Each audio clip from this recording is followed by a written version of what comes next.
friends of Kenya from across the world, distinguished guests, ladies and gentlemen, every once in a generation, there comes a leader whose impact transcends their moment, whose courage inspires change, and whose vision shapes destinies.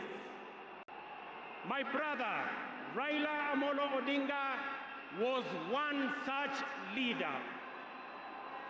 Across space and time, there are few exceptional persons who, when summoned by the call of history, rise to meet the challenges and opportunities of their time with indomitable vigor, with absolute conviction, and with unwavering valor.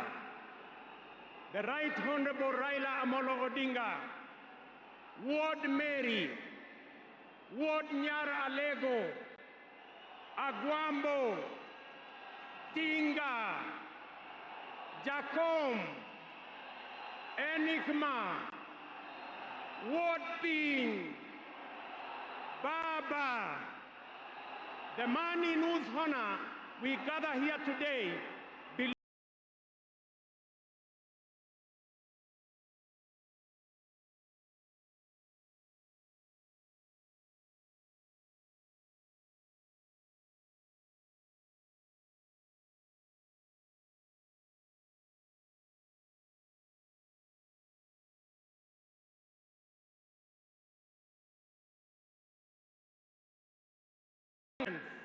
and also salute you for the great statesman and patriot that you are.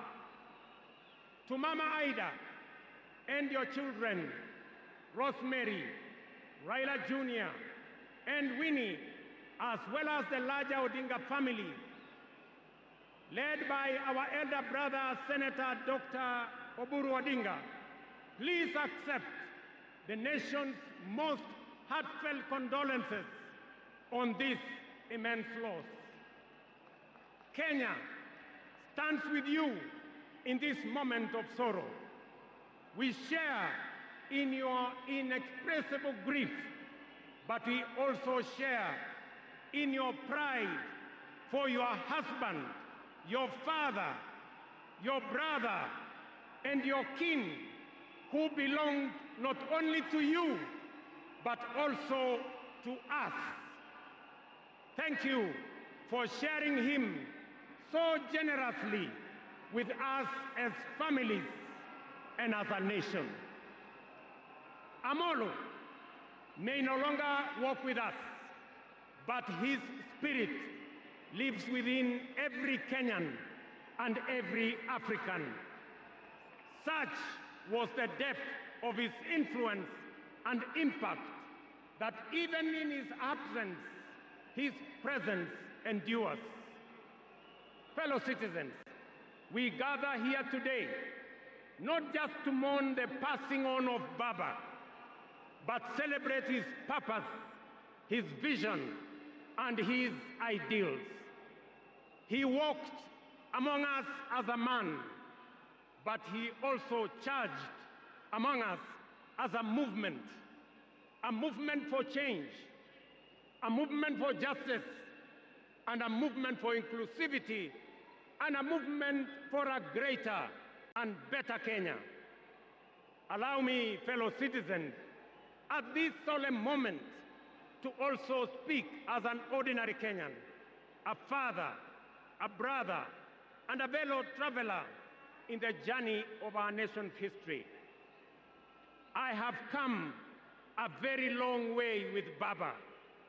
When I stood by him with the other Pentagon members at a defining moment in his and our nation's history, I neither knew that one day we would find ourselves on opposite sides, nor could I have imagined that years later he would stand by me, this time to steady the nation and to help anchor my leadership, culminating in the birth of the broad-based government.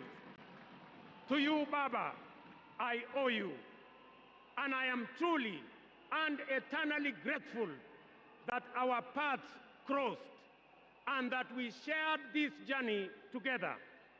We have been both collaborators and competitors, friends and rivals, but always patriotic Kenyans, united by a dream greater than ourselves, a dream bigger than any partisan divide, a dream of a united motherland called Kenya.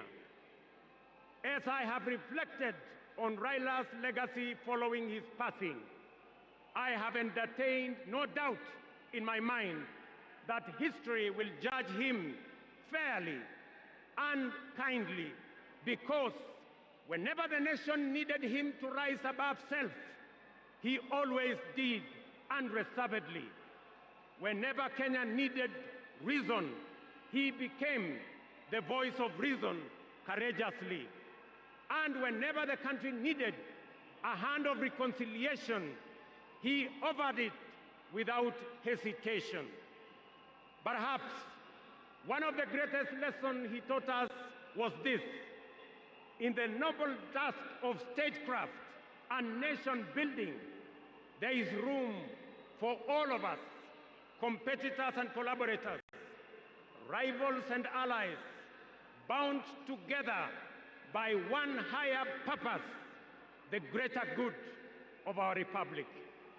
Fellow citizens, those who worked closely with the Honorable Raila Amollo Odinga know that he was irrevocably stubborn in his vision for a just, prosperous, and united Kenya, a nation where opportunity belonged to all and justice favors none. In Tinga, Kenya found a reformer, a moral compass, a reconciler. He proved that progress demands both courage and patience, that we must be stubborn on the vision, but agile on the details, adjusting our means, our plans, and our strategies, but never compromising our mission. The gentleman we are bidding farewell today gave more to this country than most will ever. He endured years of imprisonment, exile, and political struggle for not the privilege of power, but for the principle of service. He bore the scars of his struggles with dignity and calm poise, and turned pain and suffering into purpose.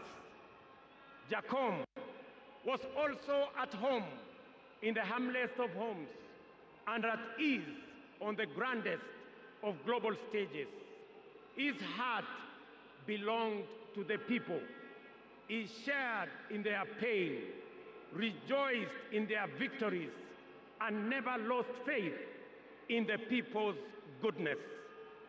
Fellow monarchs, one of the Honorable Raila Odinga's favorite songs was Jamaica, Farewell by Harry Belafonte, a melody of longing and gentle sorrow. He often broke into a dance and with a big smile sang, "Round the Bay of Mexico, where the sun shines daily on the mountaintop. Down the way where the lights are gay and the sun shines daily on the mountaintop. I took a trip on a sailing ship, and when I reached Jamaica, I made a stop. But I'm sad to say I'm on my way. Won't be back for many a day. My heart is down, my head is turning around. I had to leave a little girl in Kingston town." Thank you very much. Today, those words ring with profound meaning, significance, and impact. Our elder statesman, the Honorable Raila, is sailing on a ship, not to Jamaica, but to home beyond. He will not be back with us for many a day.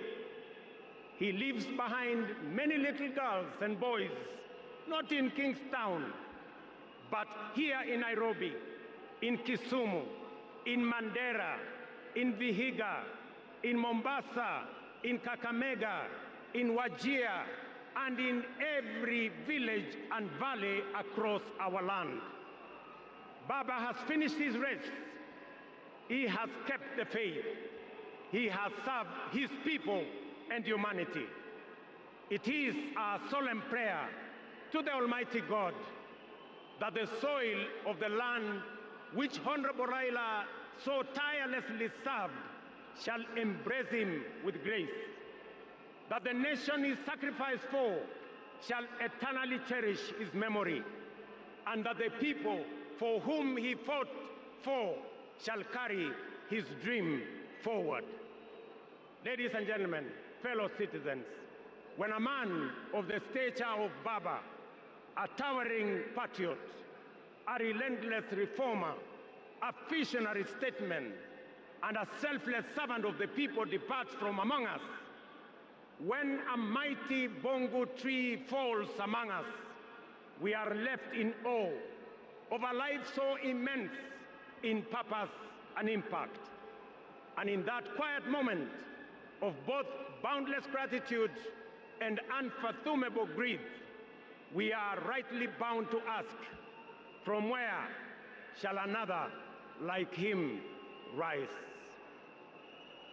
Ladies and gentlemen, there was and there can only be one Raila Amollo Odinga, a man of great courage, a man that made sacrifices, and a man who had a big heart to forgive even when he was wrong. May the Almighty God comfort his family, and may the soul of the Right Honorable Raila Amollo Odinga rest in eternal peace. Asanteni sana, na Mungu atubariki sisi zote, and God bless our great nation. Thank you very much, and I want to